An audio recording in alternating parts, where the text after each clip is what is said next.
Hey everybody, Peter Zeihan here, coming to you from Colorado, and a lot of you have written in asking about ongoing conversations among the Americans, the Israelis, and the Saudis about some sort of broad spectrum political and security deal. At the moment, there isn't one. It's not imminent. It's not even clear what it would be, but the talks are absolutely going on. So I just wanted to kind of give you an idea of what is not so much at stake, but what the players are thinking. So this is all Saudi Arabia's idea, specifically MBS, Mohammed bin Salman, who is the crown prince. He's the guy who's in his 30s, who's running the place. His father, King Salman, is the one who's probably mentally a vegetable at this point. So the crown prince really is already in charge of everything. There's a lot of generational disputes going on, which are shaping the talks. But ultimately, what the Saudis want is ongoing American engagement to give them a security guarantee that is on the scale of what the Americans have with the Japanese. The idea is that you station some forces in country. Therefore, an attack on the country is considered an attack on the United States and will raise the ire of the military forces of the United States in order to take off and destroy the attacker, who in this case would most certainly be Iran. It's not clear that the United States is interested at all. After 70 years, the United States is finally getting out of the region. Global war on terror is over. The U.S. is broadly happy with that situation. So in order to get brought back in, the U.S. would have to be offered something fairly significant. And what the Saudis are offering is normalization of relations with Israel. And it's not that that's not interesting, but that's just not anywhere near enough to justify the United States putting its soldiers in harm's way and baiting Iran into a war.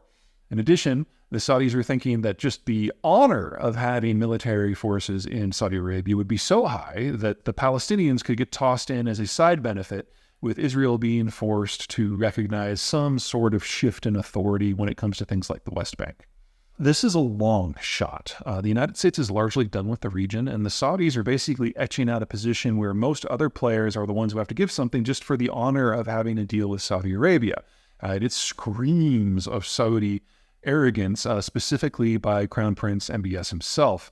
Remember that MBS has basically established himself as a bit of a cult of personality, and he's steadily edged everyone with experience and the older generation out of the system. The talks are being managed by, I believe, one of his brothers, but this is Saudi Arabia, and he has like 1 billion brothers, so that doesn't necessarily mean anything. In fact, it means that if the talks go sideways, he can always execute his brother and just move on as if nothing happened. So I don't have particularly high hopes that this will happen, but it is interesting from a few points of view because it shows how insecure the Saudis are as the Americans are pulling back from the region. Now, on the Israeli side, they think that this is all great. Anything that brings the Americans more enmeshed into the region is something that Israel is broadly going to support, because that means that their troops don't have to do it. And Israel is a country of less than 8 million people. So having the superpower do things for Israel is something that Israel has always been a big fan of, but the U.S. hasn't. Now, specifically with the Israelis and the Americans right now, relations are not great, largely because the current government of Israel is a little wackadoo. It's made up of a series of populist and nationalist and religious parties that are somewhat either hateful or stupid. And the Prime Minister, Netanyahu, is fully aware of that. He had to make a lot of compromises in order to cobble together this coalition. He knows it's not working very well. And if he can get a deal with the United States on anything, it would relieve some of the pressure that Washington has been putting on his government versus Palestinians and housing issues and military deployments and economics and intellectual property theft. There's a long list of irritants in the relationship right now.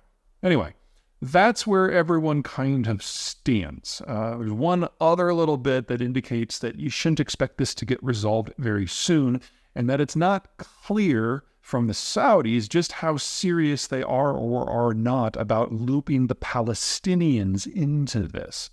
The older generation, the one that's in the process of being shown the door by MBS, they're the ones who are reasonably dedicated to the Palestinian cause.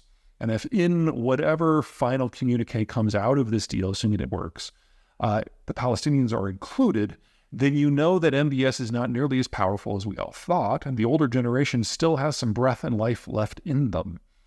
If the Palestinians get at most a cosmetic concession or not mentioned at all, then you know that MBS is large and in charge because he doesn't care about the Palestinians at all. And weird, because this is the Middle East and this is how it works, at this point, the Palestinians haven't even been consulted or invited to the negotiation table. which is ironically how you know that this may be a serious series of talks. All right, that's it. If something more comes out of this, I'll let you know. Take care.